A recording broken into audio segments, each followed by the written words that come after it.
Pour être régulièrement informé de la publication de nouvelles vidéos, abonnez-vous à notre chaîne YouTube Postervision. La douleur thoracique est une urgence. Ceci dit, quelqu'un qui a une douleur thoracique ne doit pas attendre dans la salle d'attente, ne doit pas attendre son tour. C'est un patient à faire passer rapidement parce que vous allez voir, il peut y avoir des complications graves. Si le patient se présente avec l'une de ces images, si vous voyez un patient comme ça, 77%, il s'agit d'un syndrome coronarien aigu. La douleur coronarienne, le syndrome coronarien aigu, comment on l'a reconnu? Bien sûr, dans sa forme typique, elle est rétrosternale en bas, elle est oppressante, constrictive. Le patient vous dit qu'il se sent serré dans un étau, elle irradie au cou, à l'épaule, aux deux bras et à la mâchoire. Généralement, elle apparaît lors d'un effort et elle est très angoissante. Il peut y avoir néanmoins des formes atypiques. Il peut y avoir d'une forme indolore ou polysymptomatique, surtout chez le diabétique. Il faut se méfier devant un diabétique ou le sujet âgé. Il peut se présenter avec des douleurs épigastriques. C'est très fréquent dans la localisation inférieure. Il peut se présenter avec une dyspnée dans les formes compliquées, avec une syncope, s'il a fait un trouble conductif et un trouble du rythme. Il peut s'agir d'un malaise vagal ou d'un bas débit quand il y a une extension au niveau du ventricule droit. Il peut s'agir d'un syndrome coronarien, il peut s'agir aussi d'une péricardite.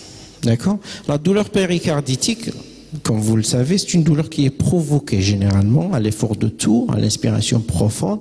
Elle est exacerbée en position couchée et soulagée en position assise, penchée en avant. Et souvent, elle succède à un syndrome grippal. Sachez que parfois, c'est seulement ces caractéristiques cliniques, sémiologiques, qui permettent de faire la différence entre une douleur péricarditique et un syndrome coronarien aigu. Parce que dans la péricardite, on peut avoir un sus-décalage, on peut avoir des antinégatifs, et la péricardite peut être associée à une myocardite, et on peut avoir des troponines positifs. Et donc, c'est important d'analyser ces caractéristiques sémiologiques parce que parfois, c'est la seule clé diagnostique entre le syndrome coronarien et la péricardite. Il peut s'agir aussi d'une dissection aortique, une douleur déchirante, comme son nom l'indique, qui suit le trajet de l'aorte thoracique, qui évolue, qui irradie vers le dos, et puis elle descend, et le reste de la symptomatologie dépend de, bien sûr, la topographie de la dissection. Il peut s'agir d'une embolie, et puis c'est très fréquent, l'embolie pulmonaire, très fréquent.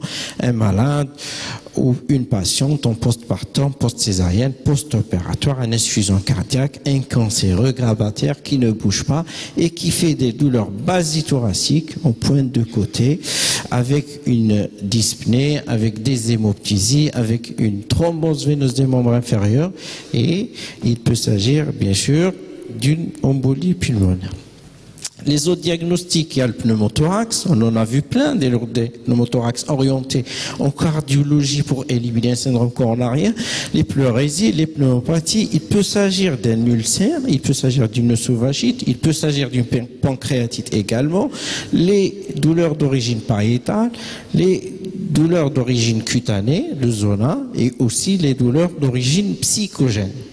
Merci d'avoir regardé cette vidéo. Abonnez-vous et partagez-la sur Facebook. À très bientôt pour d'autres vidéos.